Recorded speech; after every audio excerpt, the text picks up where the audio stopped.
ያለመደስደስ ያለጨበጨበ ያለመደስደስ እመቤቴ ማርያም ልቡን ትመልስ ነይ ነይ እምዬ ማርያም ነይ እምዬ ማርያም ነይ ነይ ቤዛዊተ ዓለም።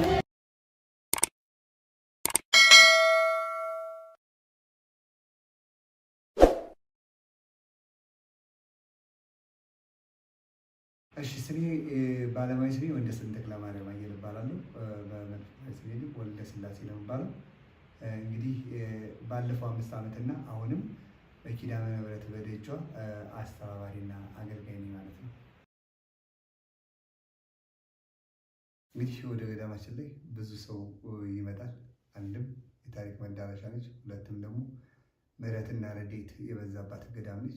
ሰሚነሽ ኪዳነ ምሕረት ከስሟ በላይ የምትሰማ ብዙ ምዕመናን ፈውስ ያገኘባት እንደመሆኑ መጠን ሱባዔ ቤት አለን፣ ዋሻ አለን።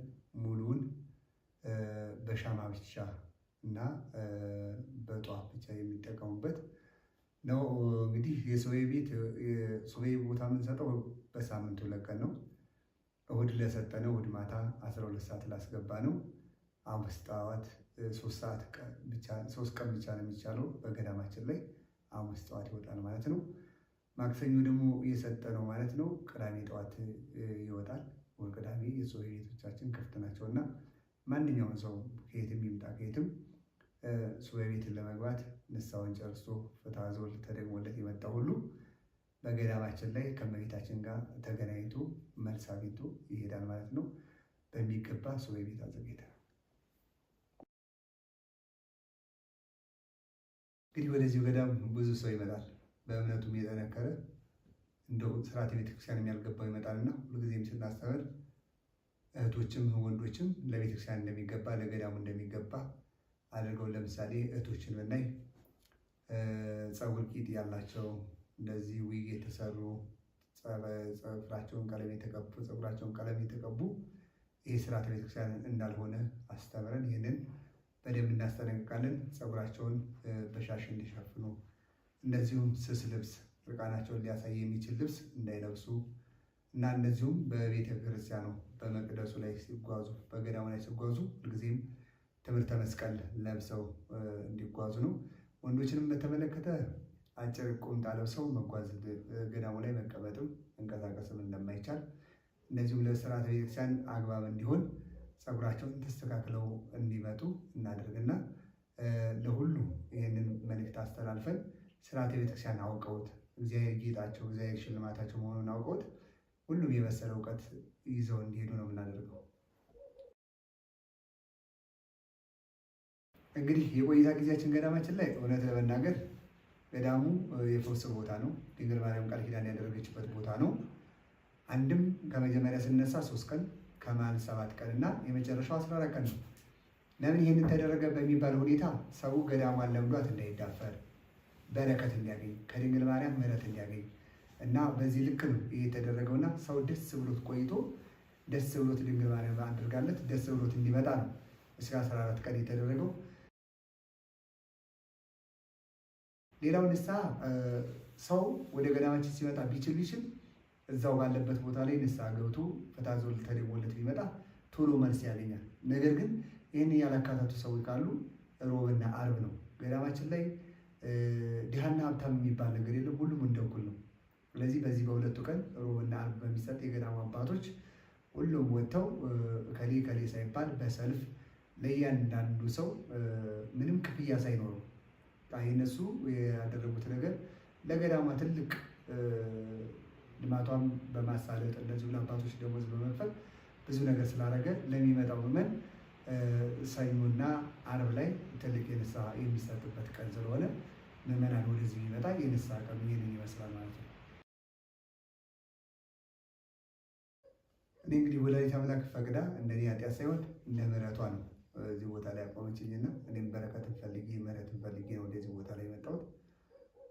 በጣም ካስደነቀኝ ትልቅ ታምራት የድንግል ማርያም ታምራት በቅባ ቅዱሷ የተደረገ ታምራት ነው የምናገረውና ይኸውም አንድ አባት ለ35 ዓመት ሙሉ ሁለት አይናቸው ብርሃን የለው ነበርና በዚህ አጋጣሚ ሰሚነሽ ኪዳነ ምሕረት መጥተው ሲለምኑ በሚገርም ሁኔታ እና ገዳሙ ላይ እዚህ ለ3 ቀን እንደተቀመጡ የመድኃኒተ አምላክ የድንግል ማርያምን የተባረከው ቅባ ቅዱሳን በዓይናቸው ሲጨምሩ ለ35 ዓመት ማየት የማይችለው ዓይናቸው ብዙ ታምራት ሰምተናል፣ ብዙ ታምራት ተደርጓል። ግን 2 ዓይናቸውን ሲበራ በዓይኔ አይቻለሁና ይሄ ያስደነቀኝ ታምር ነው። ብዙ ታምራቶችም አሉ ማለት ነው። እንግዲህ ገዳሙ በጣም በብዙ ነገር ምቹ ነው ማለት እንችላለን። አንደኛ ከአዲስ አበባ ተነስተን ስንሄድ ደብረ ብርሃን ከጅሩ መስመር 10 ኪሎ ሜትር እዛው ድረስ መኪና መግባት ይችላል።